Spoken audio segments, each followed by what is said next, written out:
Subject maths का chapter number 1 जिसका नाम है नंबर सिस्टम। नंबर सिस्टम का ये पार्ट 1 होगा। इसमें करेंगे चैप्टर का इंट्रोडक्शन। चैप्टर की एक्सरसाइजेज में जो भी क्वेश्चंस हैं उनको सोल्व करने के लिए जो भी इंपॉर्टेंट फॉर्मूले हैं, कॉन्सेप्ट हैं, सभी को एक एक करके डिटेल में एग्जांपल्स के साथ डिस्कस किया जाएगा। इसके अलावा चैप्टर की जो भी एक्सरसाइजेज हैं 1.1 से लेके 1.6 तक सभी की अलग अलग वीडियो बनाई गई है और सभी के लिंक आपको डिस्क्रिप्शन बॉक्स में प्रोवाइड किए गए हैं। सभी को देख लेना और अच्छी तरह से समझ लेना। चैप्टर का इंट्रोडक्शन पार्ट शुरू कर देते हैं नेक्स्ट पेज से।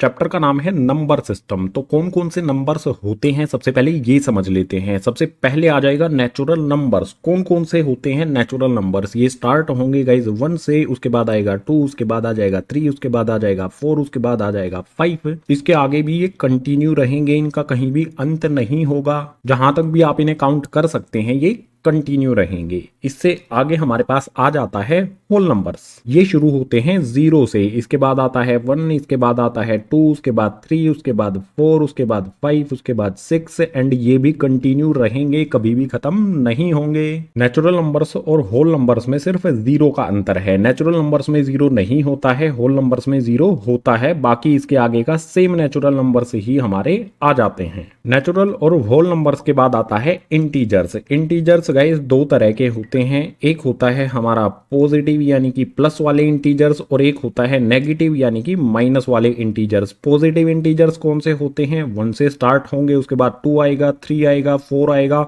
एंड कंटिन्यू ये रहेंगे, चलते जाएंगे आगे, कभी भी खत्म नहीं होंगे। अगर नेगेटिव इंटीजर्स की बात की जाए तो इसमें माइनस वाले इंटीजर्स आएंगे, जैसे कि -1 आएगा, इसमें -2 आ जाएगा, -3 आ जाएगा, -4 आ जाएगा और ये भी कंटिन्यू रहेंगे, कहीं पर भी इनका अंत नहीं है। जो प्लस वाले हैं उनको पॉजिटिव इंटीजर्स कहते हैं, जिनके आगे माइनस का साइन लगा होता है उनको नेगेटिव इंटीजर्स कहा जाता है। इससे आगे है रैशनल नंबर्स। इसके बारे में थोड़ा सा समझना पड़ेगा। तो इसमें दिया है these numbers can be expressed in the form of P/Q। ऐसे सभी नंबर्स जिनको P/Q की फॉर्म में लिखा जा सकता है वो सभी रैशनल नंबर्स होंगे। जैसे कि एग्जांपल ले लेते हैं, जैसे हमारा 4/5 ये किस तरह से है? फ्रैक्शन में है, P/Q की फॉर्म में है, तो ये हमारा एक रैशनल नंबर होगा। इसी तरह से और भी बहुत सारे नंबर्स हो जाएंगे, जैसे 2/3, 11/13 और भी बहुत सारे नंबर्स होंगे। बहुत सारे एग्जांपल्स आपके लिए हो जाएंगे। लेकिन यहां पर एक इंपॉर्टेंट बात बता दूं, जैसे हमारा ये 4 है तो ये भी हमारा एक रैशनल नंबर होगा। आपके दिमाग में ये सवाल आएगा कि ये रैशनल नंबर कैसे है, इसको P/Q की फॉर्म में तो नहीं लिखा जा सकता? तो मेरे भाई लिखा जा सकता है। 4 को हम लिख सकते हैं 4 और अपनी तरफ से डिनोमिनेटर में लगा सकते हैं 1। कोई भी नंबर इस तरह से है उसके डिनोमिनेटर में अपनी तरफ से 1 लगाया जा सकता है, यानी कि P/Q की फॉर्म में इसको लिखा जा सकता है, तो ये रैशनल नंबर हो जाएगा। इसी तरह से अगर 8 है तो ये भी हमारा रैशनल नंबर होगा, क्योंकि 8/1 लिखा जा सकता है। अगर डिनोमिनेटर में 1 लगा देंगे तो 4/1 4 के ही इक्वल होगा, इसकी वैल्यू में कोई भी चेंज नहीं आएगा। सो ऐसे सभी नंबर्स जिनको P/Q की फॉर्म में लिखा जा सकता है वो रैशनल नंबर्स होंगे। इससे आगे आ जाते हैं इर्रेशनल नंबर्स पर। रैशनल नंबर्स का ये बिल्कुल उल्टा होता है। सो इसमें दिया है these numbers can not be expressed in the form of P/Q। ऐसे सभी नंबर्स जिनको P/Q की फॉर्म में नहीं लिख सकते हैं वो इर्रेशनल नंबर्स होंगे। जैसे कि पाई को P/Q की फॉर्म में नहीं लिखा जा सकता है। बहुत सारे स्टूडेंट्स कहेंगे कि पाई की वैल्यू तो 22/7 होती है और ये P/Q की फॉर्म में है, तो आपको बता दूं पाई की एग्जैक्ट वैल्यू ये नहीं होती है। पाई की एग्जैक्ट वैल्यू को P/Q की फॉर्म में नहीं लिखा जा सकता, यानी कि पाई एक इरेशनल नंबर है। बिल्कुल इसी तरह से √2 अगर इसको बाहर निकालेंगे या √2 को सोल्व करेंगे तो उसको P/Q की फॉर्म में नहीं लिखा जा सकता है, तो ये भी एक इरेशनल नंबर होगा। √3 भी एक इरेशनल नंबर होगा, √5 भी एक इरेशनल नंबर होगा, √4 इरेशनल नंबर नहीं होगा, क्योंकि √4 को हम किस तरह से सोल्व कर सकते हैं? रूट के अंदर 4 को क्या लिख सकते हैं? 2 मल्टीप्लाई में 2 को 2 से मल्टीप्लाई करेंगे तो 4 बनता है। रूट के अंदर पेयर बन गया, यानी कि एक 2 बाहर निकाल सकते हैं और 2 बाहर निकलने पर इसको किस तरह से लिखा जा सकता है? 2/1। इरेशनल नंबर्स के यहां पर मैंने आपको कुछ एग्जांपल्स दिए, लेकिन ऐसे नंबर्स जिनको रूट से बाहर निकालने पर वो बिल्कुल सिंपल फॉर्म में आ जाएं वो इरेशनल नंबर नहीं होंगे। या फिर रूट के अंदर कोई ऐसी वैल्यू जो किसी नंबर का परफेक्ट स्क्वायर है, 2 का स्क्वायर 4 है और ये रूट के अंदर है, तो ये इरेशनल नहीं होगा।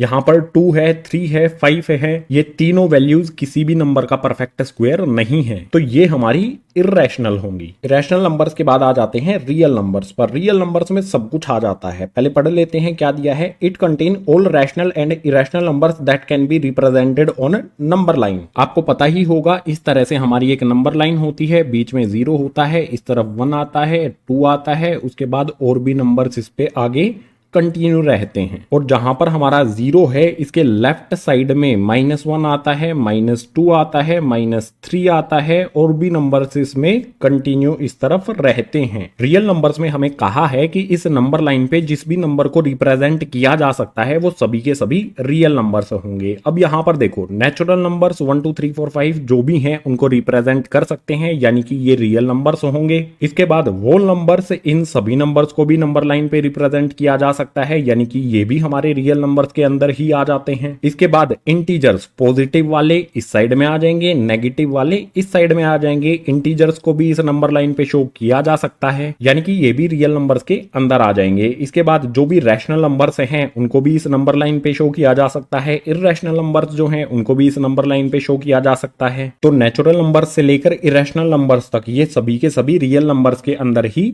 आ जाते हैं। अब आपके दिमाग में ये सवाल आएगा कि रैशनल नंबर्स को किस तरह से नंबर लाइन पे शो किया जाएगा, या फिर इरेशनल नंबर्स को नंबर लाइन पे किस तरह से शो किया जाएगा। तो आप इस चैप्टर के इंट्रोडक्शन में ही ये सारी चीजें सीखेंगे। इस पेज पर हमने नंबर सिस्टम को समझ लिया है, किस किस तरह के कौन कौन से नंबर्स होते हैं। अब रैशनल नंबर्स को थोड़ा सा और डिटेल में समझेंगे नेक्स्ट पेज पर। रैशनल नंबर्स के बारे में पीछे वाले पेज पर आपको बता दिया है, ये P/Q की फॉर्म में होते हैं। इनसे रिलेटेड एक्सरसाइज 1.1 में किस तरह के क्वेश्चंस दिए गए हैं और उनको किस तरह से सोल्व करना है, सारी चीजें समझ लेते हैं इस वाले पेज पे। एग्जांपल ले लेते हैं। यहाँ पर हमें एग्जांपल में दिया है, find 5 rational numbers between 2/5 and 3/5। अगर हमें कोई भी 2 रैशनल नंबर दिए हों और उनके बीच में कुछ रैशनल नंबर से ही हमें फाइंड करने हैं, तो ये कैसे किया जाता है इसको समझ लो। सबसे पहले जो भी रैशनल नंबर दिए गए हैं उनको लिखेंगे। यहां पर हमारा पहला रैशनल नंबर 2/5 लिख लेंगे। उसके बाद कुछ दूरी पर 3/5 हमारा दूसरा रैशनल नंबर भी लिख लेंगे। इन दोनों के बीच में कोई भी 5 रैशनल नंबर हमें पता लगाने हैं, तो 5 से कोई भी एक बड़ा नंबर ले लो। लाइक 5 से बड़ा क्या होता है, 6 होता है, तो 6 को इसमें ऊपर और नीचे मल्टीप्लाई कर दो। बिल्कुल इसी तरह से सेकंड वाले में भी ऊपर और नीचे मल्टीप्लाई कर दो। मल्टीप्लाई करने के बाद मिलेगा क्या, हमें 2 को 6 से मल्टीप्लाई करेंगे तो ये हो जाएगा हमारा 12। 5 को 6 से मल्टीप्लाई करेंगे तो ये हो जाएगा 30। बिल्कुल इसी तरह से यहाँ पर 3 को 6 से मल्टीप्लाई करेंगे तो ये हो जाएगा हमारा 18। उसके बाद नीचे यहाँ पर 5 को 6 से मल्टीप्लाई करेंगे तो ये हो जाएगा हमारा 30। मल्टीप्लाई करने के बाद हमें 2 इस तरह से नंबर मिल जाएंगे। इसके बीच में जो भी रैशनल नंबर्स हैं वो यहाँ पर लिख देंगे, वही हमारा आंसर हो जाएगा। जैसे यहाँ पर 12/30 है, इससे नेक्स्ट नंबर क्या होगा हमारा 13/30। इसके बाद आ जाएगा यहाँ पर 14/30 और इससे नेक्स्ट होगा हमारा 15/30। इसी तरह से आ जाएगा यहाँ पर 16/30 और नेक्स्ट आ जाएगा हमारा 17/30। हमें 5 रैशनल नंबर्स पता लगाने थे इन दोनों नंबर्स के बीच में। तो सिंपली जितने भी नंबर पता लगाने हो उससे कोई भी बड़ा नंबर इन दोनों फ्रैक्शन में ऊपर और नीचे मल्टीप्लाई कर देंगे। जो भी नंबर्स हमें मिलेंगे उसके बीच वाले नंबर्स यहां पर लिख देंगे, वही हमारा आंसर हो जाएगा। जो भी स्टेप्स आपको बताए हैं इनको फॉलो करना है और आंसर आपका डिफरेंट भी हो सकता है। इन दोनों नंबर्स के बीच में रैशनल नंबर्स फाइंड करना इजी है क्योंकि डिनोमिनेटर यहां पर सेम है। अगर डिनोमिनेटर सेम नहीं होगा तो किस तरह से रैशनल नंबर फाइंड करेंगे ये समझ लेते हैं इस वाले एग्जांपल से। इसमें दिया है, find 5 rational numbers between 2/5 and 3/4। इन दो नंबर्स के बीच में 5 रैशनल नंबर पता लगाने हैं। तो सबसे पहले डिनोमिनेटर अलग अलग है, डिनोमिनेटर को हमें इक्वल करना होगा। डिनोमिनेटर को इक्वल करने के लिए सबसे पहले यहां पर लिखेंगे 2/5, उसके बाद यहां पर एक साइड में लिखेंगे 3/4। डिनोमिनेटर में यहां पर 5 है, यहां पर 4 है। डिनोमिनेटर में वैल्यू इक्वल होनी चाहिए और इक्वल करने के लिए क्या किया जा सकता है, सिंपल तरीका बताता हूं। जो भी यहां पर डिनोमिनेटर में है उसको इस वाले फ्रैक्शन में ऊपर और नीचे मल्टीप्लाई कर देंगे। कर देते हैं यहां पर मल्टीप्लाई में 4/4। बिल्कुल इसी तरह से यहां पर जो डिनोमिनेटर में वैल्यू है 5, इस वाले फ्रैक्शन में ऊपर और नीचे मल्टीप्लाई कर देंगे 5/5। मल्टीप्लाई करने के बाद मिलेगा क्या, 2 को 4 से मल्टीप्लाई करेंगे ये हो जाएगा हमारा 8, उसके बाद 5 को 4 से मल्टीप्लाई करेंगे तो ये हो जाएगा हमारा 20। इसी तरह से 3 को 5 से मल्टीप्लाई करेंगे तो ये हो जाएगा हमारा 15। उसके बाद डिनोमिनेटर में 4 को 5 से मल्टीप्लाई करेंगे तो ये हो जाएगा हमारा 20। ध्यान से देखने पर पता चलेगा कि डिनोमिनेटर इक्वल हो गया है। जब डिनोमिनेटर इक्वल हो जाए तो 8/20 के बाद कौन सा नंबर आएगा, यहां पर लिखेंगे उसे 9/20 आ जाएगा। उसके बाद यहां पर आ जाएगा हमारा 10/20। उसके बाद यहां पर आ जाएगा हमारा 11/20। इससे नेक्स्ट आ जाएगा हमारा 12/20। इससे नेक्स्ट आ जाएगा हमारा 13/20। इससे नेक्स्ट आ जाएगा हमारा 14/20। जो भी हमारे ये दो नंबर से सबसे पहले इनके डिनोमिनेटर को हमने इक्वल किया, उसके बाद जो भी हमें वैल्यूज मिली इनके बीच में जो भी रैशनल नंबर बनते थे वो यहां पर हमने लिख दिए हैं। अब हमें 5 रैशनल नंबर फाइंड करने थे लेकिन यहां पर हमें 6 मिल जाते हैं, तो एक को रब कर दो तो बचे हुए जो 5 हैं ये हमारा आंसर हो जाएगा। अगर हमें क्वेश्चन में ये दिया होता कि 6 रैशनल नंबर फाइंड करने हैं तो ये भी हम लिख देंगे। इंपॉर्टेंट पॉइंट ये है कि जो भी हमारे रैशनल नंबर्स हमें दिए होंगे उनका डिनोमिनेटर इक्वल होना चाहिए, उसी के बाद रैशनल नंबर फाइंड करना इजी होगा। एक्सरसाइज 1.1 में कुछ इसी तरह के क्वेश्चन आपको दिए होंगे, उनको किस तरह से सोल्व करना है इस वाले पेज पर हमने डिस्कस कर लिया है। अब नेक्स्ट पेज पर इरेशनल नंबर से रिलेटेड किस तरह के क्वेश्चंस आएंगे उनको नेक्स्ट पेज पर समझते हैं।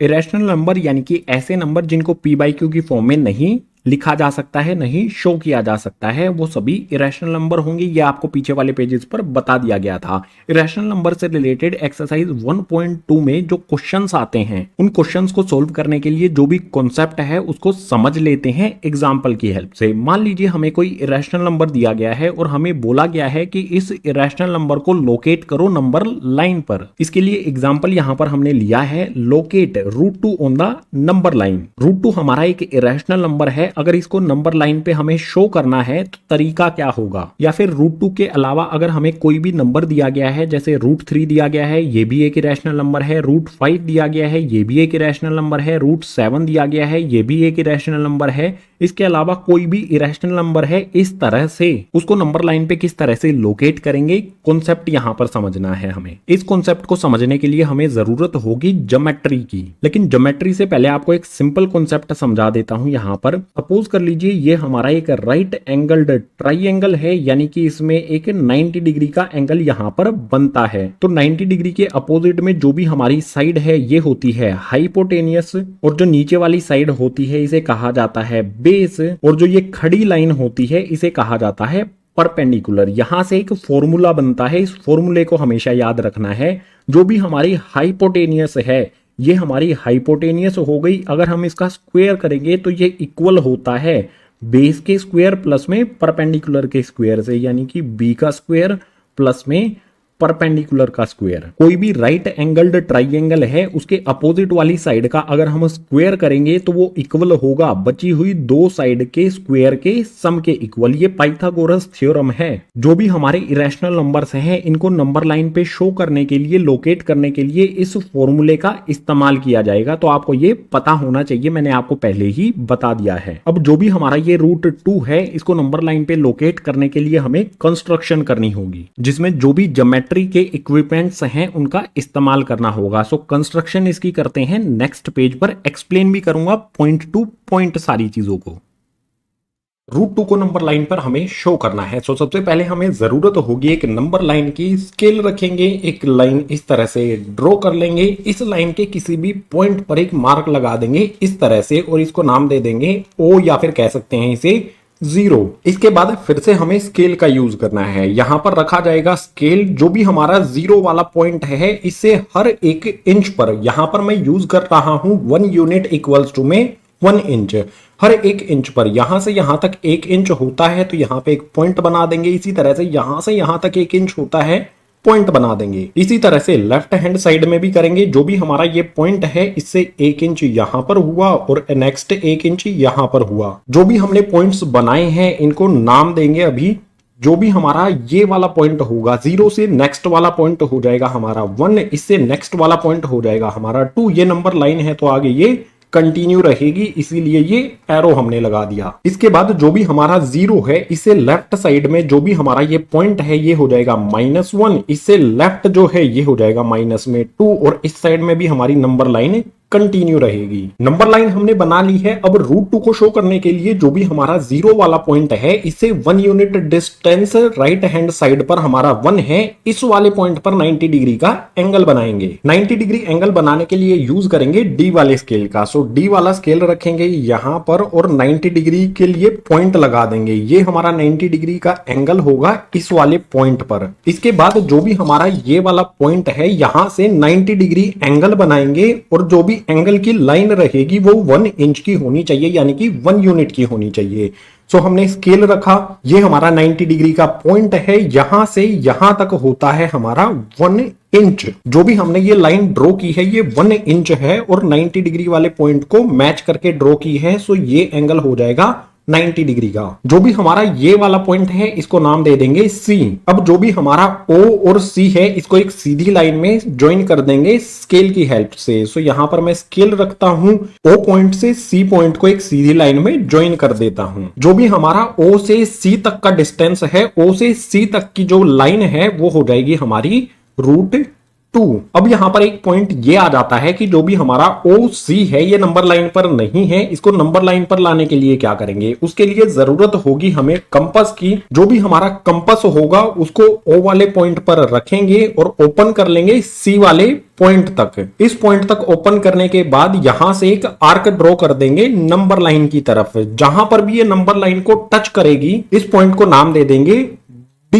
OD जो है वो इक्वल होगा हमारा OC के, क्योंकि जो भी OC की लंबाई है वही OD की लंबाई होगी, क्योंकि ये दोनों लाइन OC और OD इस आर्क का ही रेडियस है। सेम आर्क का रेडियस हमेशा इक्वल होता है, इसीलिए OD और OC एक दूसरे के इक्वल होगा। इसके बाद यहां पर OD हमारा एज इट इज रहेगा इक्वल्स टू में OC कितना है, √2 है। सो इस OC की जगह पर लिख देंगे यहां पर √2, यानी कि O से D तक ये हमारा √2 यूनिट का डिस्टेंस होगा। यही हमें शो करना था। अब ये √2 कैसे हुआ इसको समझेंगे नेक्स्ट पेज पर।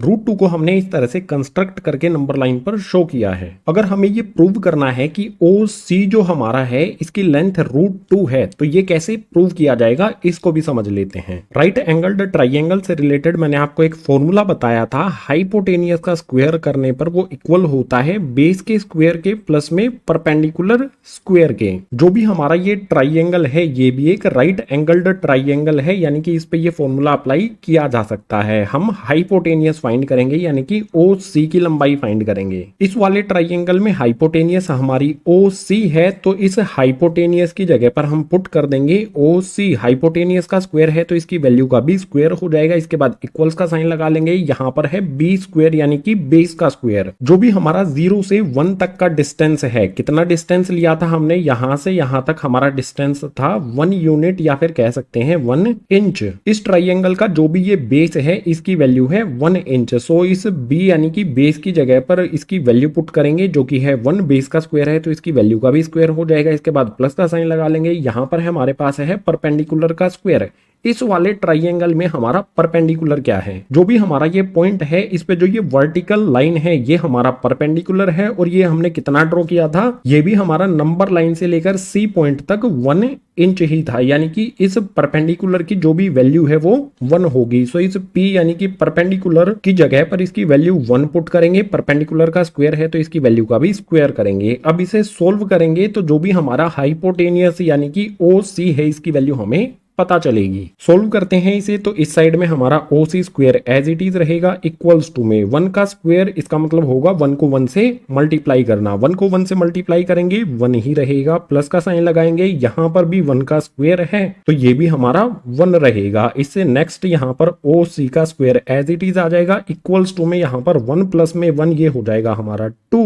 OC स्क्वायर की वैल्यू 2 आ जाती है, लेकिन हमें तो OC की वैल्यू फाइंड करनी है, यानी कि इस स्क्वायर को हटाना होगा। और स्क्वायर को हटाने का सबसे अच्छा तरीका होता है रूट लगा दो। अगर हमने इस साइड में रूट लगाया है तो इस साइड में भी रूट लगाना पड़ेगा। सो इस साइड में 2 पे भी रूट हमने लगा दिया। ओ सी पे जो स्क्वायर लगा है, इस स्क्वायर से ये वाला रूट कैंसिल हो जाएगा। हमेशा याद रखना इस बात को, स्क्वायर से रूट कैंसिल हो जाता है। तो इस स्क्वायर से रूट कैंसिल होने पर हमें मिलेगा ओ सी इक्वल्स टू में √2। अगर हम कोई ऐसा ट्राइंगल ड्रॉ करें जिसका बेस 1 यूनिट है और उसका परपेंडिकुलर भी 1 यूनिट है, तो जो हमारा हाइपोटेनियस होगा, ये वाली साइड होगी, वो √2 के इक्वल होगी। इसी कॉन्सेप्ट का यूज करके हमने यहाँ पर ओ सी की जो लंबाई है वो √2 रखी है। √2 के अलावा बहुत सारे नंबर्स हैं, जैसे कि √3, इसके बाद √5, इसके बाद √7। इसी तरह के जो भी नंबर्स हैं, इरेशनल नंबर्स हैं, आप उनको ट्राई कर सकते हो नंबर लाइन पर लोकेट करने का। अगर इनको रिप्रेजेंट करने से रिलेटेड आपका कोई डाउट होता है तो एक्सरसाइज 1.2 की वीडियो देख लेना कंप्लीट, कोई भी डाउट आपका नहीं रहेगा। इस टाइप की कई सारी प्रॉब्लम्स एक्सरसाइज 1.2 में है, सभी को एक एक करके सोल्व करेंगे तो आपका डाउट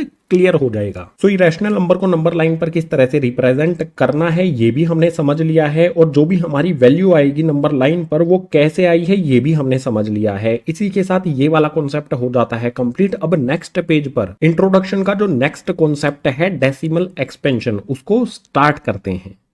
डेसिमल एक्सपेंशन इस चैप्टर का एक इंपॉर्टेंट पार्ट होता है। सो डेसिमल एक्सपेंशन क्या होता है? जब किसी फ्रैक्शन को सोल्व करेंगे तो हमारा आंसर डेसिमल की फॉर्म में आएगा, उसी को डेसिमल एक्सपेंशन कहेंगे इस फ्रैक्शन का। डेसिमल एक्सपेंशन के टोटल 3 टाइप होते हैं। तीनों टाइप्स को समझने के लिए यहाँ पर हम 3 प्रॉब्लम्स को सोल्व करेंगे। सबसे पहले है 7/8, इसका मतलब होगा 7 को 8 से डिवाइड करना। इसी तरह से 10/3 का मतलब होगा 10 को 3 से डिवाइड करना, और यहाँ पर √2 इक्वल्स टू में इसका मतलब होगा इस रूट को हटाना, या फिर ये भी कह सकते हैं कि ये किस वैल्यू का परफेक्ट स्क्वायर है ये पता लगाना। और ये पता लगाने के लिए यूज किया जाता है लॉन्ग डिवीजन मेथड, जो आप क्लास 8 में पढ़ चुके हैं। सो जो भी हमारी ये तीनों प्रॉब्लम्स हैं, इनको फटाफट से आपके लिए सोल्व कर देता हूं, उसके बाद समझ पाएंगे डेसिमल एक्सपेंशन के तीनों टाइप्स के बारे में। जो भी हमारी ये तीनों प्रॉब्लम्स थी, तीनों को हमने सोल्व कर लिया है। 7/8 को सोल्व करने पर आया हमारा 0.875, जिसको हम लिख सकते हैं 0.875।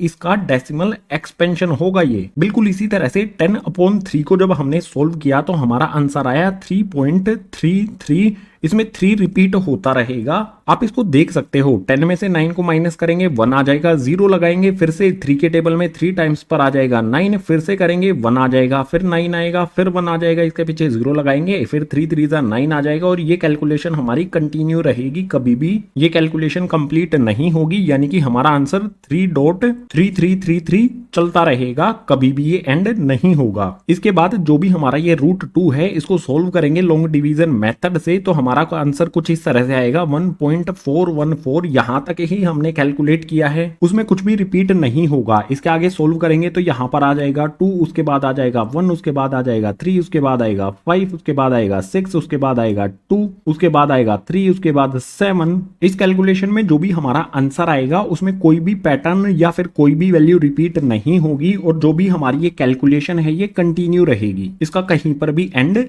नहीं होगा। डेसिमल एक्सपेंशन में हमने 3 अलग अलग चीजें देखी। एक ऐसा डेसिमल एक्सपेंशन जो हमें एक परफेक्ट आंसर दे देता है, फ्रैक्शन को सोल्व करने पर रिमाइंडर 0 दे देता है। तो इस टाइप का जो डेसिमल एक्सपेंशन होगा उसे कहा जाएगा टर्मिनेटिंग डेसिमल एक्सपेंशन, जहां पर हमें परफेक्ट आंसर मिल जाए, रिमाइंडर 0 हो जाए। इसके बाद सेकंड कंडीशन में जो हमें आंसर मिला है, इसमें 3 रिपीट हो रहा है, और इस कैलकुलेशन में हमारा रिमाइंडर कभी भी 0 नहीं होगा। तो इस टाइप के डेसिमल एक्सपेंशन को कहा जाएगा non terminating repeating decimal expansion. इसमें कुछ भी टर्मिनेट नहीं होगा, कैलकुलेशन हमारी कंटिन्यू रहेगी, लेकिन सारी चीजें यहां पर रिपीट होंगी। आंसर में यहां पर 3 कंटिन्यू रहेगा, इसीलिए इसे कहेंगे नॉन टर्मिनेटिंग, यानी कि कभी भी खत्म नहीं होगा, और रिपीटिंग यानी कि जो भी आंसर है हमारा, जो भी वैल्यू है वो रिपीट होती रहेगी बार बार, हर बार। डेसिमल के बाद कोई वैल्यू रिपीट होती है तो उसको लिखने का एक तरीका होता है, इस तरह से हम इसको लिख सकते हैं 3.3। जो भी वैल्यू हमारी रिपीट होती है, 3333 डेसिमल के बाद रिपीट होता है तो हम 3 पे बार लगा सकते हैं, इस तरह से एक छोटी सी लाइन लगा सकते हैं। इसका मतलब होगा कि 3 इसके आगे कंटिन्यू हो रहा है, इसका कहीं पर भी एंड नहीं है। इस तरह से भी लिख सकते हैं, इसके आगे डॉट डॉट डॉट लगा सकते हैं या फिर 3 पे बार भी लगा सकते हैं। इसके बाद थर्ड कंडीशन में जो डेसिमल एक्सपेंशन हमारे सामने है, इसमें ना तो कुछ रिपीट होता है और ना ही ये कभी टर्मिनेट होगा। ये वैल्यूज आगे कंटिन्यू रहेंगी जैसे जैसे हम इसको आगे परफॉर्म करते रहेंगे। सो इस तरह के डेसिमल एक्सपेंशन को कहा जाता है non terminating non repeating decimal expansion. दोबारा से रिवाइज करा देता हूं फटाफट से। ऐसा डेसिमल एक्सपेंशन जिसमें कुछ भी रिपीट ना हो, कहीं पर एंड हो जाए, उसे कहेंगे टर्मिनेटिंग डेसिमल एक्सपेंशन। इसके बाद सेकंड टाइप का डेसिमल एक्सपेंशन में वैल्यूज रिपीट होती हैं डेसिमल के बाद, कहीं पर भी वो खत्म नहीं होंगी, रिपीट होती रहेंगी। तो इस टाइप के डेसिमल एक्सपेंशन को कहेंगे non terminating repeating decimal expansion. Third type का डेसिमल एक्सपेंशन, इसमें कुछ भी रिपीट नहीं होगा और जो भी वैल्यूज हैं वो कंटिन्यू रहेंगी। तो इस टाइप के डेसिमल एक्सपेंशन को कहेंगे नॉन टर्मिनेटिंग नॉन रिपीटिंग। अब यहां पर आपको एक इंपॉर्टेंट बात बता देता हूं, जो हमारे रैशनल नंबर्स होते हैं उनका डेसिमल एक्सपेंशन कैसा होता है। उनका डेसिमल एक्सपेंशन या तो टर्मिनेटिंग होता है या फिर नॉन टर्मिनेटिंग रिपीटिंग होता है। और जो हमारे इरेशनल नंबर्स होते हैं उनका decimal expansion non terminating non repeating ही होता है। अगर किसी वैल्यू का डेसिमल एक्सपेंशन टर्मिनेटिंग हो तो रैशनल होगा, नॉन टर्मिनेटिंग रिपीटिंग हो तो वो भी रैशनल होगा। और अगर किसी वैल्यू का decimal expansion non terminating non repeating है तो उसको कहेंगे इर्रेशनल। अब रैशनल नंबर्स में जो भी हमारा ये डेसिमल एक्सपेंशन हमें मिला है, इसको p बाई क्यू की फॉर्म में किस तरह से लिखा जाएगा, इसको समझ लेते हैं नेक्स्ट पेज पर।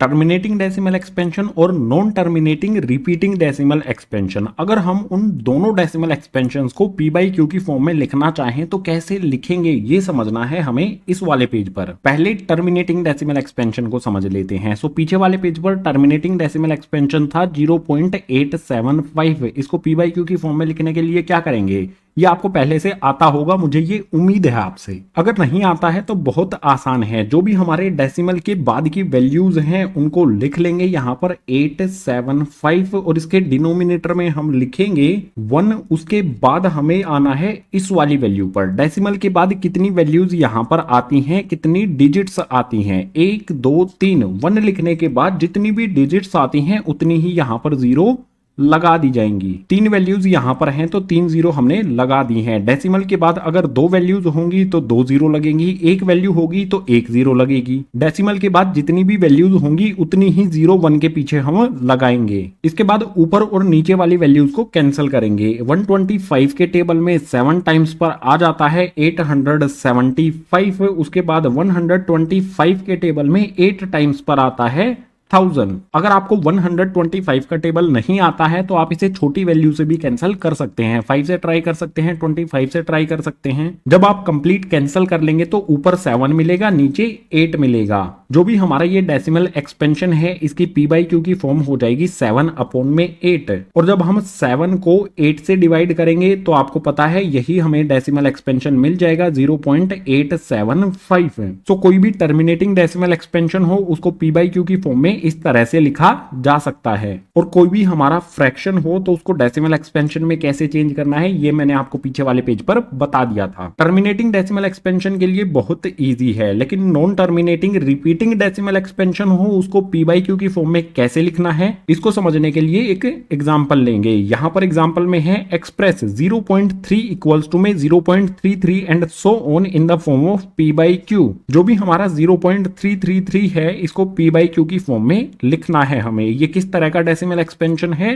Non terminating repeating decimal expansion. जो नॉन टर्मिनेटिंग डेसिमल एक्सपेंशन होता है उसको दो तरह से लिख सकते हैं, या तो हम इसको इस तरह से लिख सकते हैं या फिर जो भी वैल्यू रिपीट होती है उसके ऊपर बार लगा सकते हैं। बार का मतलब होगा कि वैल्यू इसमें 3 जो है वो रिपीट होती रहेगी। अब अगर इसको हमें p बाई क्यू की फॉर्म में लिखना है तो सबसे पहले लेट कर लेंगे। यहां पर मैं लिखता हूं लेट x इक्वल्स टू में 0.3333 and and so on. x के इक्वल में हमने इस डेसिमल एक्सपेंशन को लेट कर लिया है। अब यहाँ पर ये समझना है कि कितनी डिजिट्स रिपीट होती हैं। हमारी एक ही डिजिट है जो बार बार रिपीट हो रही है, 3333 रिपीट हो रही है। इसमें एक वैल्यू पे बार लगा है तो हम 10 से मल्टीप्लाई करेंगे, अगर दो वैल्यूज पर बार लगा है तो हम 100 से मल्टीप्लाई करेंगे, अगर तीन वैल्यूज पे बार लगा है तो हम 1000 से मल्टीप्लाई करेंगे, अगर चार वैल्यूज पे बार लगा है तो हम 10,000 से मल्टीप्लाई करेंगे। अब इनको मल्टीप्लाई करना कहां पर है, एक वैल्यू पे बार लगा है, एक वैल्यू रिपीट हो रही है बार बार वही, तो हमें 10 से मल्टीप्लाई करना है, लेफ्ट हैंड साइड वाली वैल्यू को भी और राइट हैंड साइड वाली वैल्यू को भी। ये हमारी फर्स्ट इक्वेशन होगी। इसके बाद इस फर्स्ट इक्वेशन को दोनों तरफ 10 से मल्टीप्लाई कर देंगे।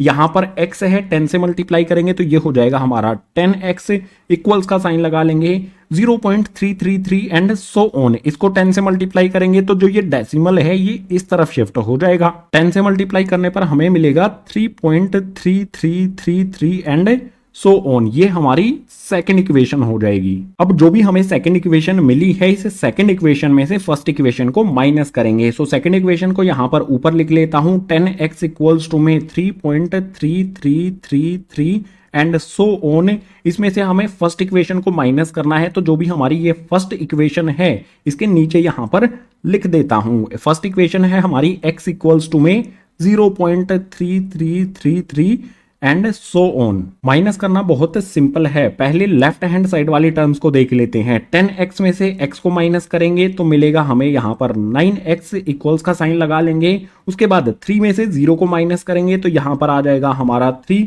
उसके बाद डेसिमल के बाद देखो 333 एंड सो ऑन, यहां पर भी 333 एंड सो ऑन। डेसिमल के बाद वाली वैल्यूज बिल्कुल सेम है, यानी कि 0.333 में से 0.333 को माइनस करेंगे तो हमें 0 मिलेगा। सिंपल सी बात है, 3 में से 0 को माइनस करेंगे 3 आ जाएगा। उसके बाद इन वाली वैल्यूज में से इन वाली वैल्यूज को माइनस करेंगे तो 0 आ जाएगा, या फिर कुछ भी लिखने की जरूरत नहीं है। अब यहां से x की वैल्यू फाइंड कर लेंगे। x की वैल्यू फाइंड करने के लिए x एज इट इज रहेगा, इक्वल्स टू में आ जाएगा 3, जो भी x के साथ 9 मल्टीप्लाई में है दूसरी तरफ शिफ्ट करेंगे तो यहां पर आ जाएगा डिवाइड में। 3 के टेबल में 3 आता है 1 टाइम पर और 3 के टेबल में 9 आता है 3 टाइम्स पर। जो भी हमारा x है इसकी वैल्यू आ जाती है 1/3।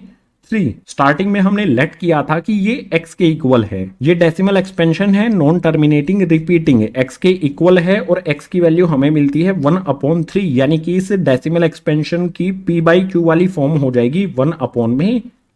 जो भी मेथड मैंने आपको ये बताया है, इस मेथड से non terminating repeating decimal expansions को p/q की फॉर्म में लिखा जा सकता है। सबसे पहले जो भी डेसिमल एक्सपेंशन होगा उसको x के इक्वल लेट कर लेंगे। जितनी वैल्यूज पर बार लगा है, जितनी वैल्यूज रिपीट हो रही हैं, एक वैल्यू रिपीट होगी तो 10 से मल्टीप्लाई करेंगे, दो वैल्यूज रिपीट हो रही होंगी तो 10 से, तीन वैल्यू होंगी तो 1000 से, और चार वैल्यू हो रही होंगी तो 10,000 से मल्टीप्लाई किया जाएगा। यहां पर 3 हमारी जो वैल्यू है ये बार बार रिपीट हो रही है, एक ही वैल्यू बार बार रिपीट हो रही है तो 10 से हमने इधर और इधर मल्टीप्लाई कर दिया। उसके बाद इस इक्वेशन में से इस इक्वेशन को माइनस कर दिया और x की वैल्यू हमने फाइंड कर ली। वही हो जाएगा इस डेसिमल एक्सपेंशन की p/q वाली फॉर्म। डेसिमल एक्सपेंशन क्या होता है, किस किस टाइप का होता है, डेसिमल एक्सपेंशन को p/q की फॉर्म में कैसे लिखा जाता है, या फिर p/q की फॉर्म को डेसिमल एक्सपेंशन में कैसे चेंज किया जाता है, सभी चीजें डेसिमल एक्सपेंशन से रिलेटेड हमने यहां पर समझ ली हैं। अब चैप्टर का जो भी नेक्स्ट कॉन्सेप्ट है उसके लिए मूव करते हैं अगले पेज पर।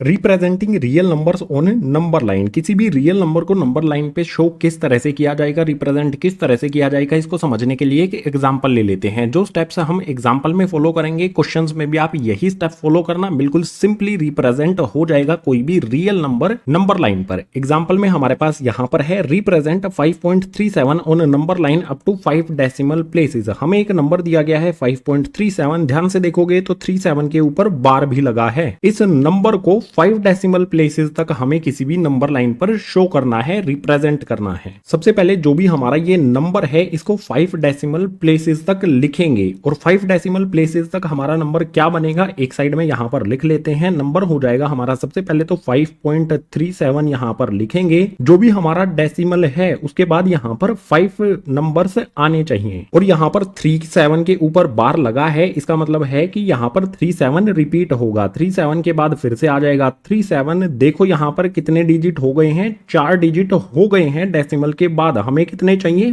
5 डेसिमल प्लेसेस तक करना है। तो उसके बाद फिर से 37 रिपीट होगा, लेकिन सिर्फ हम 3 लिखेंगे क्योंकि हमारे जो भी 5 डेसिमल प्लेसेस तक वैल्यू है वो कंप्लीट हो जाती हैं। जो भी हमारा ये नंबर है इसको हमें नंबर लाइन पर रिप्रेजेंट करना है। ये हमारी एक नंबर लाइन है। इस नंबर लाइन की शुरुआत होती है 0 से और ये जाता है 10 तक। हमें रिप्रेजेंट करना है 5.37373। तो सबसे पहले जो भी हमारा ये नंबर है इसका एक डेसिमल लेंगे, 5.3 तक हम लेंगे। 5.3 इस नंबर लाइन पर कहां पर आएगा, 5 और 6 के बीच में आएगा। तो जो भी हमारा ये 5 और 6 के बीच का डिस्टेंस है इसको यहां पर जूम इन किया जाएगा। जूम इन करने पर यहां पर 5.0 आ जाएगा, यहां पर 6.0 आ जाएगा। 5.0 के बाद 5.1, 5.2, 5.3, 5.4, 5.5, 5.6, 5.7, 5.8, 5.9 एंड लास्ट में 6.0 यानी कि 6 आ जाएगा। हमने सिंपली 5 और 6 को जूम किया है। जो भी हमारा ये नंबर था एक डेसिमल प्लेस तक तो हम इजीली यहां पर स्पॉट कर सकते हैं 5.3। अब इसके बाद एक डेसिमल और ले लेंगे,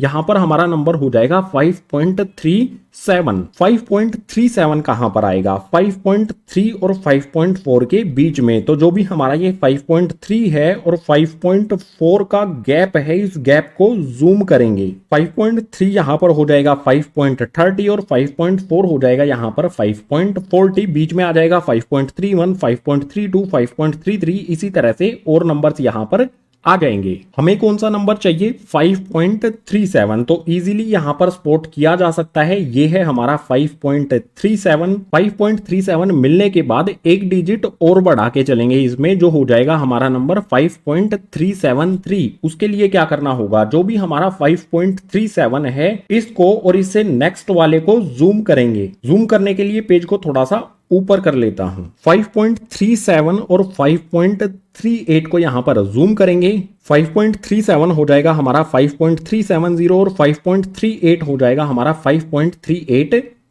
5.37 के बाद यहां पर आ जाएगा 5.371, 5.372, 5.373, 5.374। इसी तरह से आगे वाले नंबर्स यहां पर आ जाएंगे और लास्ट में आ जाएगा 5.380। ये 3 डेसिमल प्लेसेस तक हमने वैल्यूज फाइंड कर ली हैं, यानी कि 5.373 ये हम इजीली स्पॉट कर सकते हैं। यहां पर आप देख सकते हो ये है हमारा 5.373। 3 डेसिमल प्लेसेस तक करने के बाद इसमें नेक्स्ट वाली डिजिट भी इंक्लूड करके रखेंगे तो हमारा नंबर बनेगा 5.3737। यानी कि डेसिमल के बाद 4 डिजिट आएंगी। अभी तक ये 3 डिजिट तक है। 4 डिजिट तक करने के लिए जो भी हमारा 5.37 है और 5.374 है इनको जूम करेंगे। 5.373 को जूम करने पर बनेगा ये 5.3730 और 5.374 को जूम करने पर हो जाएगा 5.3740। 4 डेसिमल प्लेसेस तक आ गए हैं और जो बीच की वैल्यूज हैं यहां पर एज इट इज आ जाएंगी, जैसा कि हमने ऊपर भी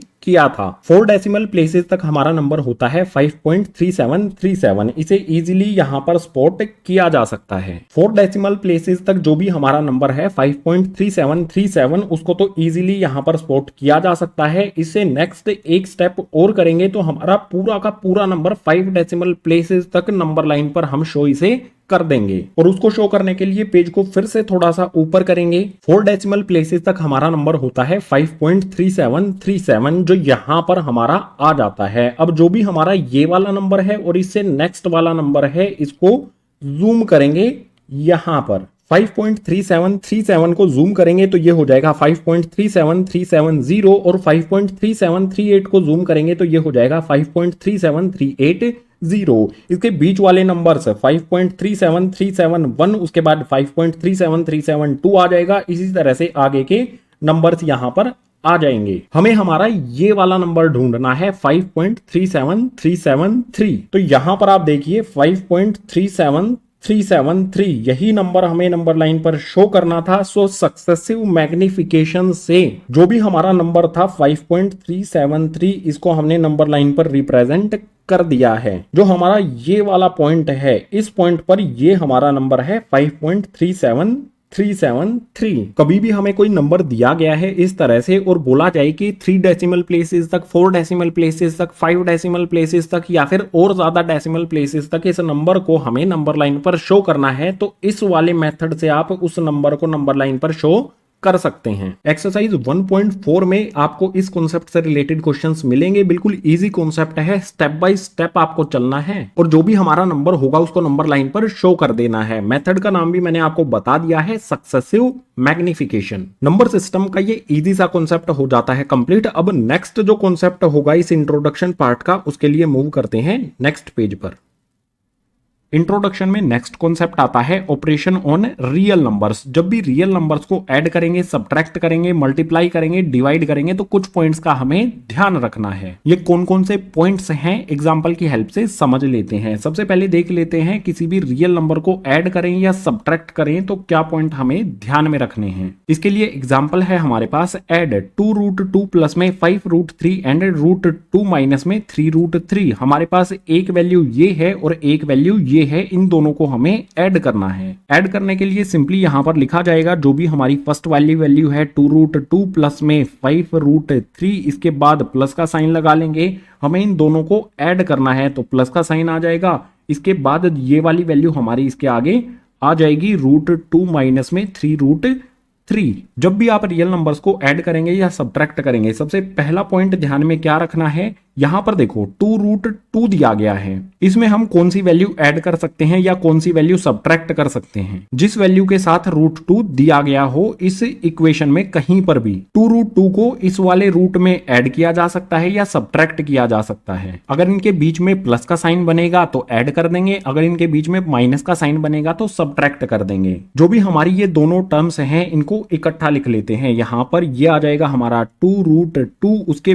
बाद ये कैसा है √2 प्लस का साइन इसके आगे लगा है तो प्लस में आ जाएगा हमारा √2।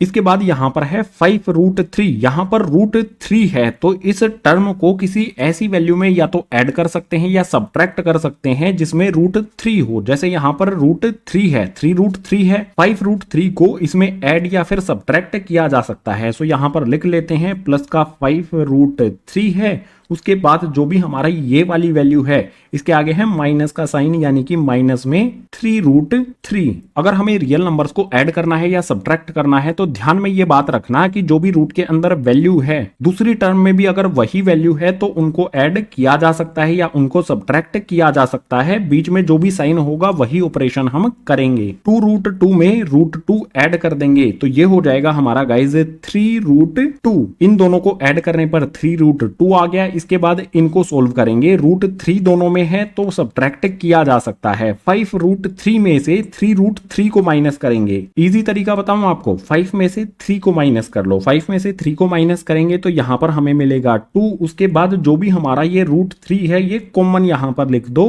√3। रियल नंबर्स को ऐड करने से रिलेटेड और सब्ट्रैक्ट करने से रिलेटेड आपको इंपॉर्टेंट पॉइंट्स जो थे मैंने आपको बता दिए हैं कि रूट के अंदर सेम वैल्यू होगी जिन टर्म्स में उन्हीं को ऐड किया जा सकता है और इन्हीं को सब्ट्रैक्ट किया जा सकता है। इसके बाद रियल नंबर्स को मल्टीप्लाई और डिवाइड कैसे करते हैं इसको भी एग्जाम्पल के साथ समझ लेते हैं। एग्जाम्पल हमारे पास है मल्टीप्लाई 6√5 बाई 2√5। हमें 6√5 और 2√5 को मल्टीप्लाई करना है तो सिंपली यहां पर लिखेंगे 6√5 मल्टीप्लाई में आ जाएगा हमारा 2√5। मल्टीप्लाई करने के लिए सबसे पहले जो भी रूट के बाहर वैल्यूज हैं उनको मल्टीप्लाई करेंगे। 6 को यहां पर 2 से मल्टीप्लाई करेंगे तो आ जाएगा हमारा 12। उसके बाद यहां पर रूट बनाएंगे। रूट के अंदर कौन कौन सी वैल्यूज हैं, यहां पर 5 है, यहां पर भी 5 है, इनको एक ही रूट के अंदर लिख सकते हैं। 5 मल्टीप्लाई में 5, 6 को 2 से मल्टीप्लाई किया तो 12 आ गया। √5 को √5 से मल्टीप्लाई किया तो रूट के अंदर 5 मल्टीप्लाई 5 आ गया। अब आपको पता ही होगा कि रूट के अंदर अगर पेयर बन जाए तो 5 बाहर आ जाता है, यानी कि यहां पर हमारा 12 आ जाएगा और इस रूट के अंदर 5 का पेयर बन गया तो 5 इसमें से बाहर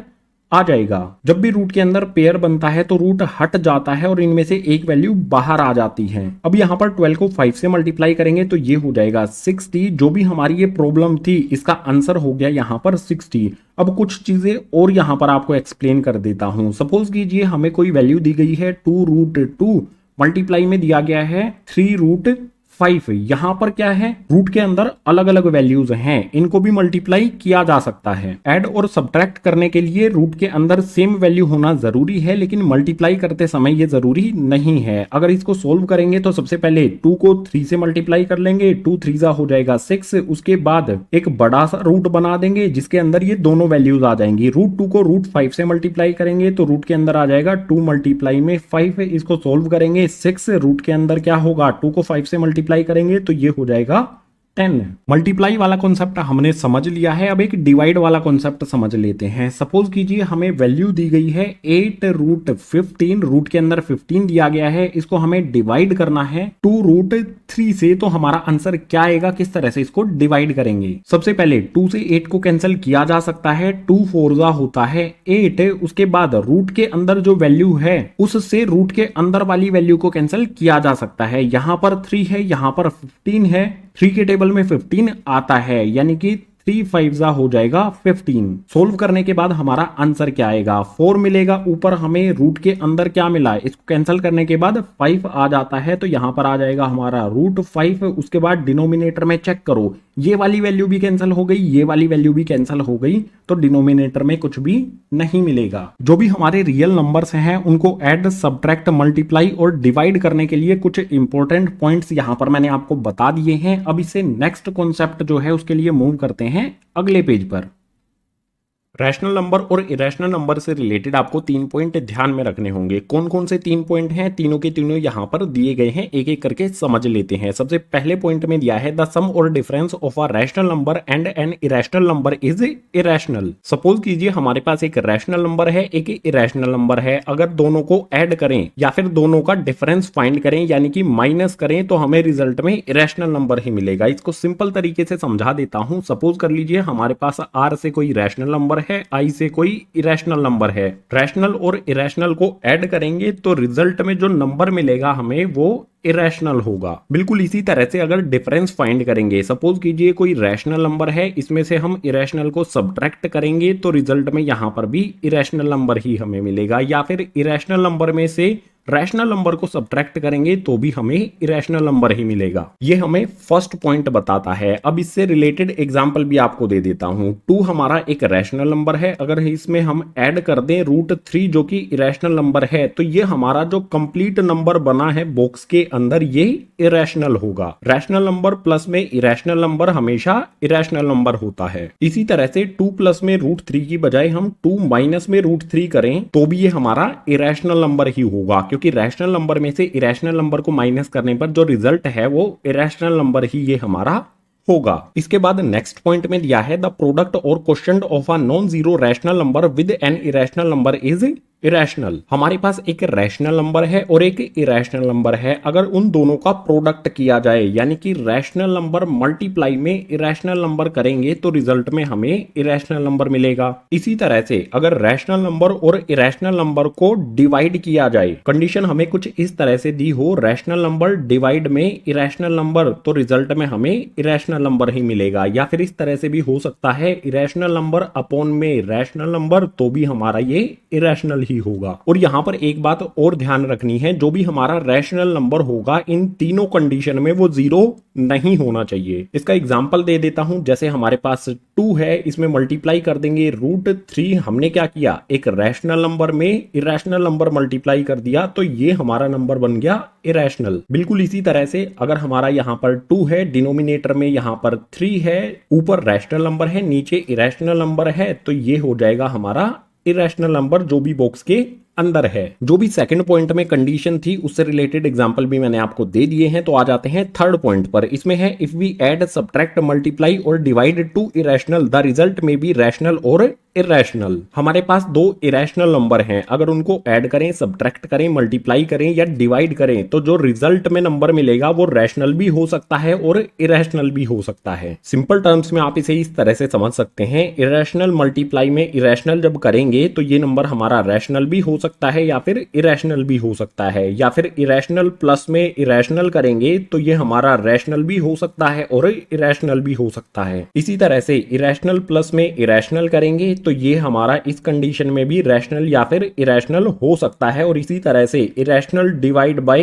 इरेशनल होगा अगर हमारा नंबर तो इस कंडीशन में भी रैशनल या इरेशनल हो सकता है। आपको एग्जाम्पल देकर बता देता हूं, अच्छी तरह से आप समझ जाओगे। जैसे यहां पर हमारा एक नंबर है √2, इसमें मल्टीप्लाई कर देंगे हम दूसरा इरेशनल नंबर √2, तो रिजल्ट में हमें 2 मिलेगा जो कि एक रैशनल नंबर होगा। इरेशनल नंबर में इरेशनल नंबर मल्टीप्लाई करेंगे तो ये जो हमारा नंबर है ये रैशनल भी हमें मिल सकता है या फिर इरेशनल भी मिल सकता है। इस वाली कंडीशन में रैशनल मिला है। दूसरी कंडीशन अगर देखें तो यहां पर मैं लिखता हूं √2 मल्टीप्लाई में √3, तो हमें मिलेगा यहां पर ये रूट के अंदर 2 को 3 से मल्टीप्लाई करेंगे तो इस कंडीशन में हमें यहां पर इरेशनल मिलता है। कोई भी दो इरेशनल नंबर हैं, अगर उनको मल्टीप्लाई करें, प्लस करें, उसके बाद माइनस करें या फिर डिवाइड करें, इन चारों कंडीशंस में हमें जो नंबर मिलेगा, रिजल्ट में जो नंबर मिलेगा वो रैशनल भी हो सकता है और इरेशनल भी हो सकता है। एग्जाम्पल यहां पर मैंने आपको दे दिया है। जब भी किसी रैशनल नंबर में इरेशनल नंबर को ऐड करना हो, सब्ट्रैक्ट करना हो, मल्टीप्लाई करना हो या फिर डिवाइड करना हो, तो ये तीनों पॉइंट हमें हमेशा ध्यान रखने हैं। इन तीनों पॉइंट्स के बाद इंट्रोडक्शन का जो नेक्स्ट कॉन्सेप्ट है उसके लिए मूव करते हैं नेक्स्ट पेज पर।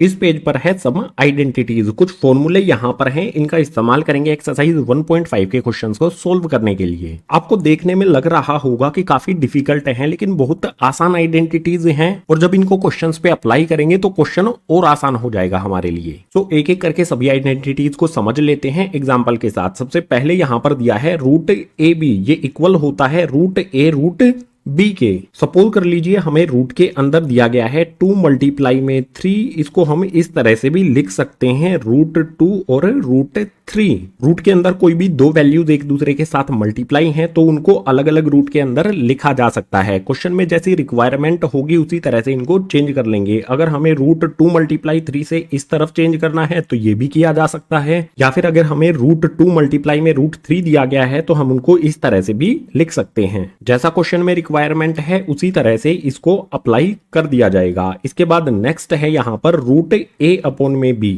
ये इक्वल होता है √A/√B के। सपोज कर लीजिए हमें इस तरह से कंडीशन दी गई है, रूट के अंदर 2/3 है तो हम इसको लिख सकते हैं इस तरह से √2/√3। अगर कोई फ्रैक्शन रूट के अंदर दिया गया है तो उसके न्यूमरेटर पे भी रूट लगा सकते हैं अलग से और डिनोमिनेटर पे भी रूट लगा सकते हैं। इसके बाद थर्ड आइडेंटिटी है √A+ में √B, √A- में √B, ये इक्वल होता है A-B के। इसको एग्जांपल से समझ लेते हैं। सपोज कीजिए हमें यहां पर दिया गया है √5+ में √2 ब्रैकेट के अंदर है, उसके बाद नेक्स्ट वाले ब्रैकेट के अंदर √5 है और माइनस का साइन है √2 आ जाता है। यह हमारा क्वेश्चन कुछ इसी तरह से है √A+ √B, √A- √B, √5+ में √2, √5- में √2, तो ये इक्वल हो जाएगा किसके, A-B के। A हमारा 5 है और B हमारा 2 है, तो यहां पर आ जाएगा हमारा 5 में 2, 5 में से 2 को माइनस करेंगे तो आंसर आ जाएगा इस तरह की प्रॉब्लम का हमारा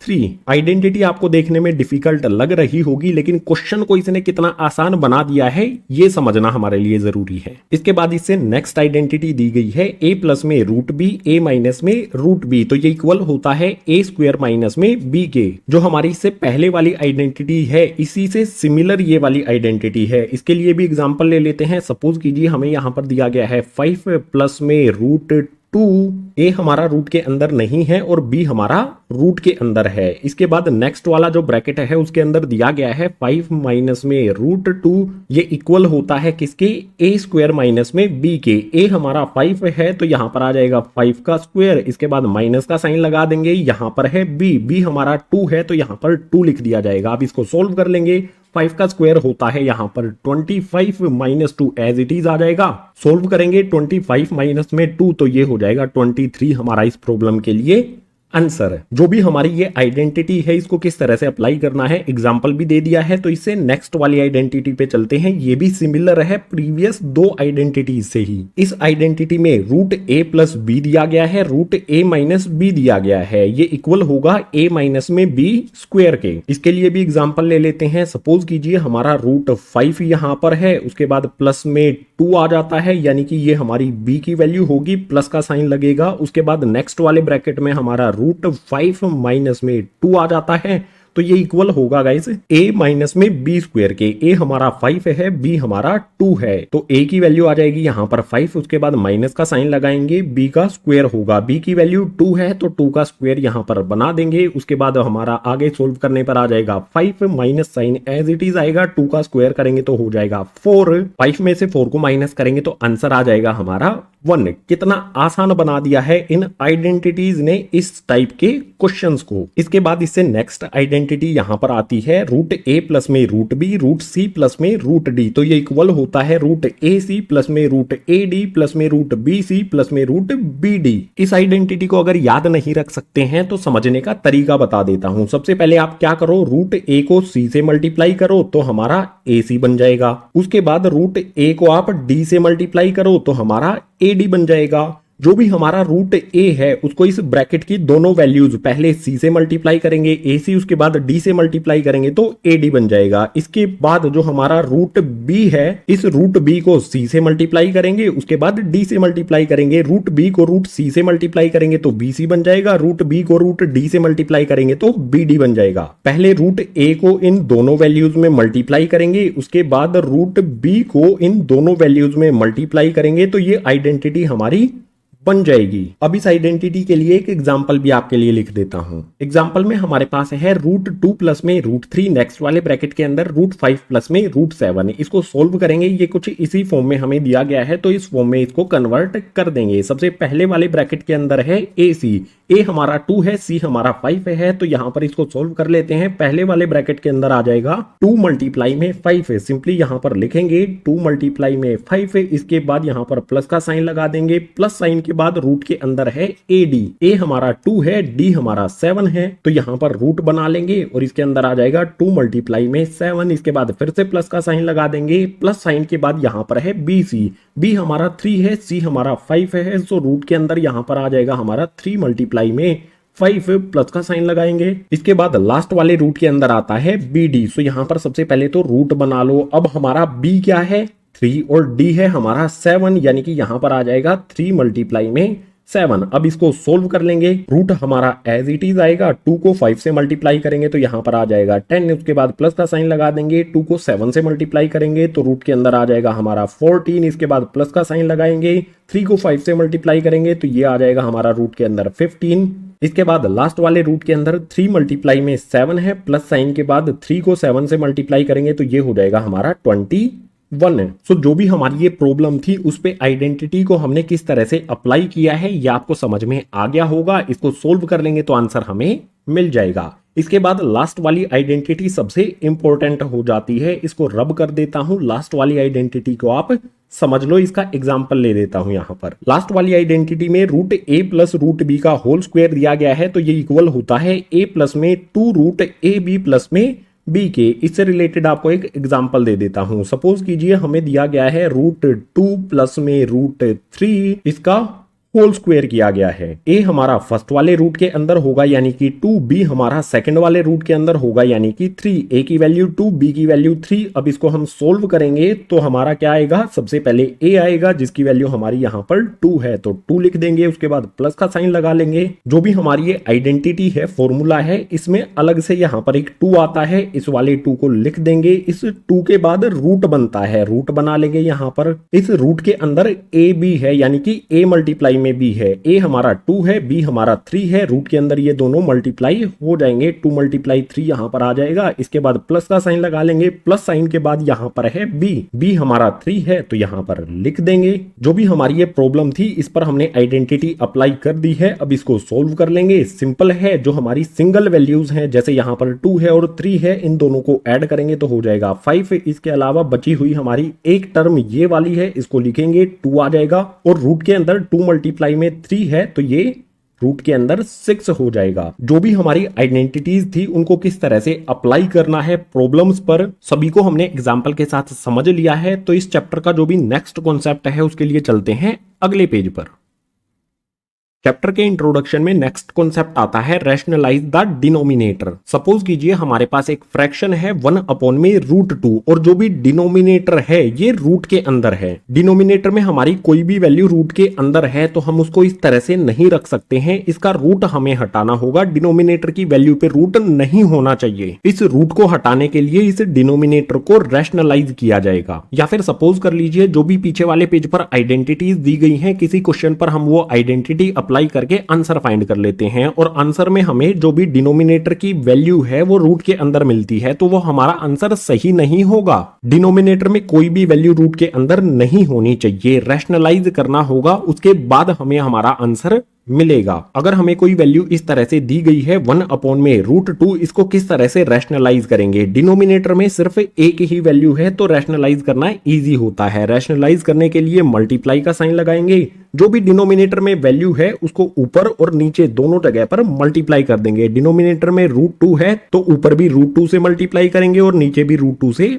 मल्टीप्लाई करेंगे। अब इसको सोल्व कर लेंगे। सोल्व करने के लिए 1 को √2 से मल्टीप्लाई करेंगे। 1 को √2 से मल्टीप्लाई करने पर हमारा √2 ही रहेगा। उसके बाद डिनोमिनेटर में यहां पर आप देख सकते हो √2 को √2 से मल्टीप्लाई करना है, यानी कि यहां पर एक रूट बना देते हैं और इस रूट के अंदर ये वाला और ये वाला दोनों 2 आ जाएंगे और बीच में आ जाएगा मल्टीप्लाई का साइन। अब इसको आगे सोल्व करेंगे तो √2 हमारा एज इट इज रहेगा। उसके बाद डिनोमिनेटर में आप देख सकते हो जो भी रूट है इसके अंदर 2 का पेयर बन गया है। जब भी रूट के अंदर पेयर बन जाए तो वैल्यू बाहर आ जाती है और रूट हट जाता है। पेयर में से एक वैल्यू बाहर आती है, यानी कि यहां पर आ जाएगा 2। डिनोमिनेटर में जो भी हमारी वैल्यू रूट के अंदर थी, इस रूट को हमें हटाना होगा। हटाने के लिए इसको रैशनलाइज किया तो हमें मिला √2/2। देख सकते हो डिनोमिनेटर से रूट हमने हटा दिया है। डिनोमिनेटर में हमारी सिंगल टर्म है तो इस तरह से रैशनलाइज करेंगे, लेकिन डिनोमिनेटर में हमारी 2 वैल्यूज आ जाएं तो रैशनलाइज कैसे करना है इस वाले एग्जांपल से समझ लेते हैं। यहां पर हमारे पास है 1/2 प्लस में √3।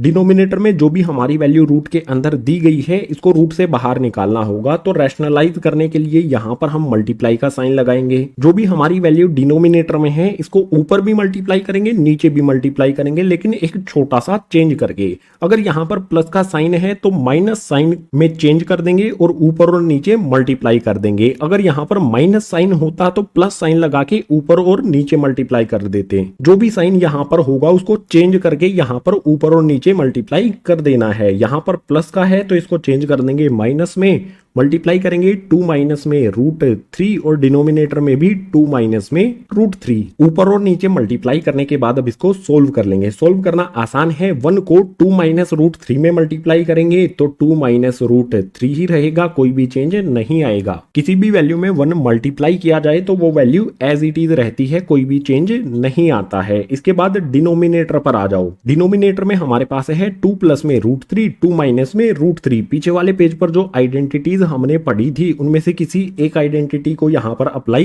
किया जा सकता है। ये कुछ इस फॉर्म में हमें दिया गया है a प्लस में √b, उसके बाद नेक्स्ट वाले ब्रैकेट में है हमारा a माइनस में √b और ये किसके इक्वल होता है a² माइनस में b के। तो यहां पर 2 प्लस में √3, 2 माइनस में √3, इसको सोल्व करेंगे तो a² माइनस b हो जाएगा। a हमारा 2 है, b हमारा 3 है। a यहां पर आ जाएगा हमारा 2, a का हमें स्क्वायर करना है तो a का हमने स्क्वायर कर दिया। इसके बाद माइनस का साइन लगा लेंगे, माइनस साइन के बाद b आएगा जो हमारा 3 है तो यहां पर लिख देंगे। अब इसको आगे सोल्व करेंगे तो ऊपर की वैल्यूज 2 माइनस में √3 एज इट इज रहेगी और डिनोमिनेटर में यहां पर आ जाएगा 2 का स्क्वायर, यानी कि 2 मल्टीप्लाई में 2 ये हो जाएगा 4 माइनस 3 एज इट इज आ जाएगा। इक्वल्स का साइन लगाएंगे, यहां पर 2 माइनस में √3 ऊपर वाली वैल्यूज एज इट इज आएंगी।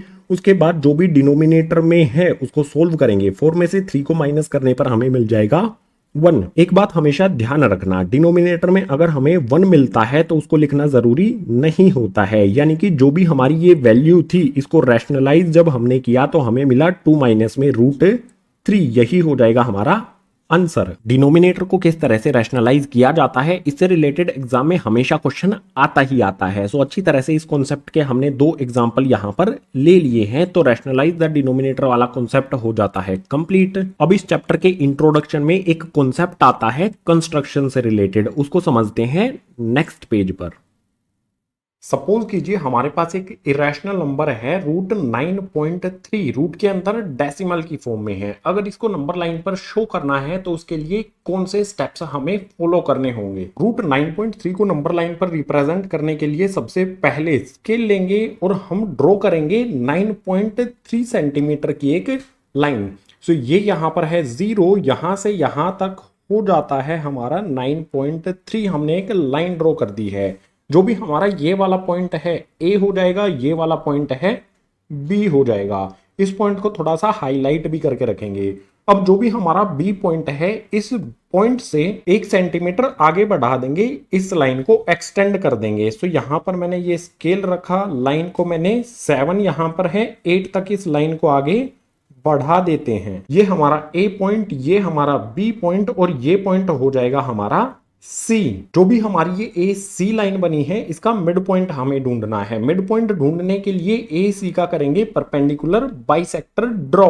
परपेंडिकुलर बाइसेक्टर ड्रॉ करने के लिए जरूरत होगी हमें कंपास की। सो सिंपल है, सी पॉइंट पर हमें रखना है कंपास को, आधे से ज्यादा इसे ओपन करके एक बड़ी सी आर्क ऊपर की तरफ लगा दो, बड़ी सी आर्क नीचे की तरफ लगा दो। इसी तरह से ए पॉइंट पे रखेंगे, उतना ही कंपास को खोले रखेंगे, ऊपर वाली आर्क को कट कर दो और नीचे वाली आर्क को भी कट कर दो। जहां पर भी ये दोनों आर्क ऊपर और नीचे एक दूसरे को कट करती हैं, इनसे होती हुई एक स्ट्रेट लाइन यहां पर ड्रॉ कर देंगे, जहां पर भी एक दूसरे को क्रॉस करती हैं। सो यहां पर मैंने स्केल रखा है, जहां पर भी आर्क से एक दूसरे को कट करती हैं, इससे होती हुई एक सीधी लाइन हमने ड्रॉ कर दी है। जो भी हमारा ये वाला पॉइंट है, इस पॉइंट को नाम दे देंगे ओ।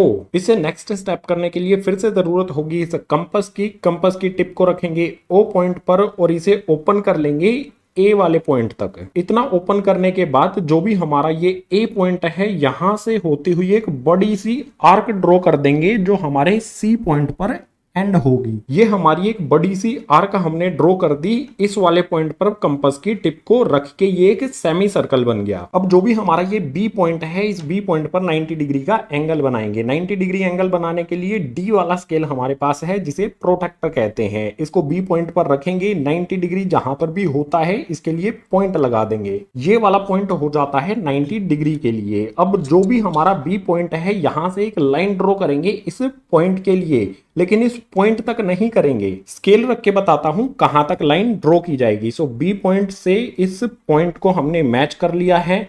जो भी बी पॉइंट है, यहां से हम लाइन स्टार्ट करेंगे और इसे ऊपर तक लेकर जाएंगे, जहां पर ये इस बड़ी सी आर्क को टच करेगा। सिर्फ यहां तक ही ड्रॉ किया जाएगा। इस पॉइंट से मैच करके हमने बी पॉइंट से यहां तक लाइन ड्रॉ कर दी। ये हमारा एंगल बना है यहां पर 90 डिग्री का। इसके बाद जो भी हमारी ये लाइन ए सी है, इसी लाइन को आगे की तरफ एक्सटेंड कर देंगे, इस तरफ बढ़ा देंगे। सो स्केल रख के इसे आगे की तरफ बढ़ाते हैं। मेजरमेंट करने की जरूरत नहीं है, जितना भी आगे एक्सटेंड कर सकते हैं कर देना है। इसके बाद जो हमारा नेक्स्ट स्टेप होगा, उसके लिए जरूरत होगी हमें फिर से कंपास की। कंपास को बी पॉइंट पर रखना है और जहां पर भी ये परपेंडिकुलर इस आर्क को टच करता है, यानी कि ये वाला पॉइंट, इस पॉइंट तक कंपास को ओपन कर लेना है। यहां तक मैंने इसे ओपन कर लिया।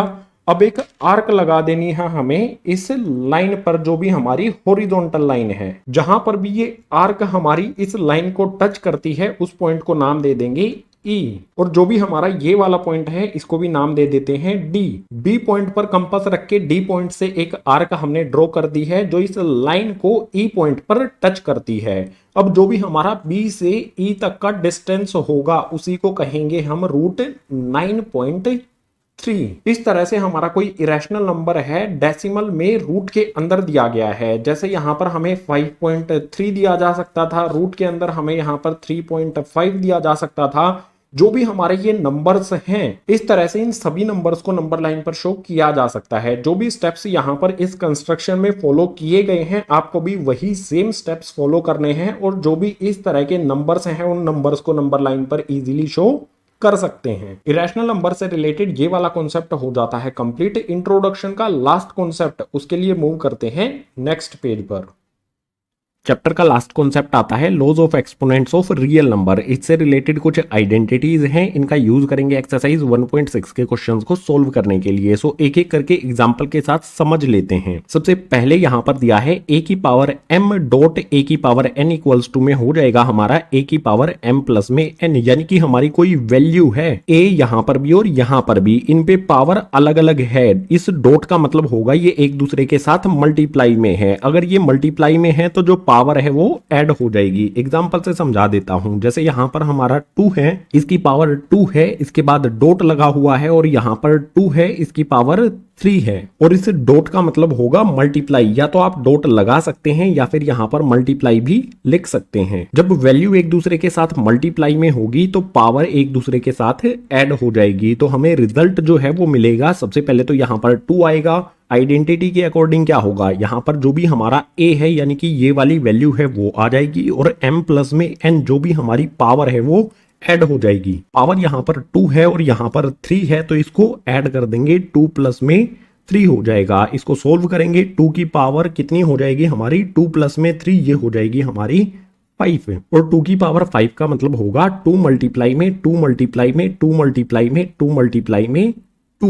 जितनी भी पावर लगी है उतनी बार ही 2 आपस में एक दूसरे से मल्टीप्लाई होगा। इसको कैलकुलेट करेंगे तो हमारा आंसर आ जाएगा। 2 को 2 से मल्टीप्लाई करेंगे 4, 4 को 2 से मल्टीप्लाई करेंगे 8, 8 को 2 से मल्टीप्लाई करेंगे 16, 16 को 2 से मल्टीप्लाई करेंगे तो आंसर में मिलेगा हमें 32। फर्स्ट वाले पॉइंट के बारे में बिल्कुल सिंपल, अगर हमारी वैल्यूज मल्टीप्लाई हैं तो पावर ऐड हो जाती हैं। इसके बाद नेक्स्ट वाले में यहां पर हमें दिया है a की पावर m, उसके बाद ब्रैकेट लगाया गया है एंड यहां पर पावर आ जाती है n। ये इक्वल होता है a की पावर m मल्टीप्लाई में n, यानी कि m n के। इससे रिलेटेड भी एक एग्जांपल देख लेते हैं। सपोज कीजिए यहां पर हमारा ये 2 है, इसकी पावर यहां पर 2 है, इस पे हमने ब्रैकेट लगा दिया। इस ब्रैकेट के बाहर एक और पावर यहां पर लगाई गई है 3। देख सकते हो ये कुछ इसी फॉर्म में है, a की पावर m है, ब्रैकेट लगाया गया है और पावर n है। ये हमारा a हो जाएगा, इसकी पावर ये m हो जाएगी और ये n हो जाएगी। जब इसको हम सोल्व करेंगे तो क्या होगा, हमारा a की पावर m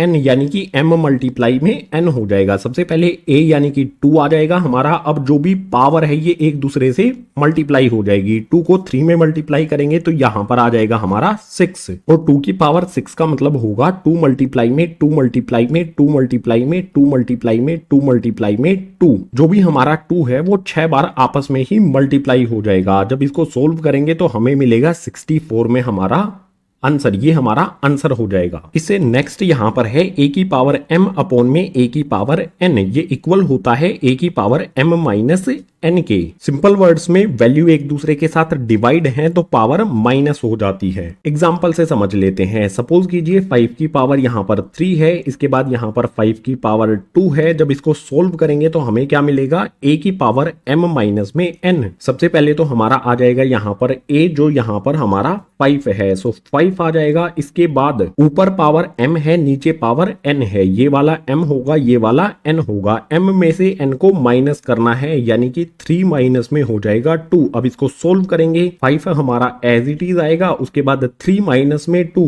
यहां पर पावर आ जाएगी 1। 5 की पावर 1 क्या होगा, 5 के इक्वल ही होगा। सो ये हो जाएगा हमारा आंसर। सिंपल आपको 2 पॉइंट से समझ लेने हैं। वैल्यूज एक दूसरे के साथ मल्टीप्लाई में है तो पावर ऐड हो जाएंगी, वैल्यूज एक दूसरे के साथ डिवाइड में है तो पावर माइनस हो जाएगी। इसके बाद लास्ट वाले पॉइंट को भी समझ लेते हैं। यहां पर है a की पावर m, b की पावर m। पावर यहां पर सेम है लेकिन वैल्यू यहां पर अलग अलग है। ये इक्वल होगा a b की पावर m, यानी कि जो पावर है यहां पर कॉमन आ जाएगी और जो भी हमारी वैल्यूज हैं वो एक दूसरे के साथ मल्टीप्लाई हो जाएंगी। इसके लिए भी एग्जाम्पल ले लेते हैं। सपोज कीजिए हमारे पास 2 है, इसकी पावर है 3, इसके बाद हमारे पास 3 है, इसकी पावर भी 3 है। आप देख सकते हो वैल्यूज हमारे पास अलग अलग हैं लेकिन पावर यहां पर सेम है। जब इसको सोल्व करेंगे तो जो भी हमारी वैल्यूज हैं वो इकट्ठी हो जाएंगी, यानी कि एक दूसरे के साथ मल्टीप्लाई हो जाएंगी। ए बी का मतलब होगा a मल्टीप्लाई में b। a हमारा 2 है, b हमारा 3 है, 2 को 3 से मल्टीप्लाई करेंगे तो ये हो जाएगा हमारा 6। अब a और b पर जो भी पावर m लगी थी, सेम पावर लगी थी, वो इस 6 पर लग जाएगी जैसे यहां पर लगी हुई है m। यहां पर पावर आ जाएगी हमारी 3। अब इसको सोल्व कर लेंगे। 6 की पावर 3 का मतलब होगा 6 मल्टीप्लाई में 6 मल्टीप्लाई में 6 को 6 से मल्टीप्लाई करेंगे तो ये हो जाएगा 36, 36 को 6 से मल्टीप्लाई करेंगे तो ये हो जाएगा हमारा 216। ये हो जाएगा आंसर। रियल नंबर्स के जो भी एक्सपोनेंट्स होते हैं उससे रिलेटेड हमने कुछ लॉज, नियम समझ लिए हैं या फिर कह सकते हैं फॉर्मूले समझ लिए हैं एग्जाम्पल के साथ। यही चैप्टर का लास्ट कॉन्सेप्ट था। इसी लास्ट कॉन्सेप्ट के साथ जो भी नंबर सिस्टम का इंट्रोडक्शन पार्ट है ये हो जाता है कंप्लीट।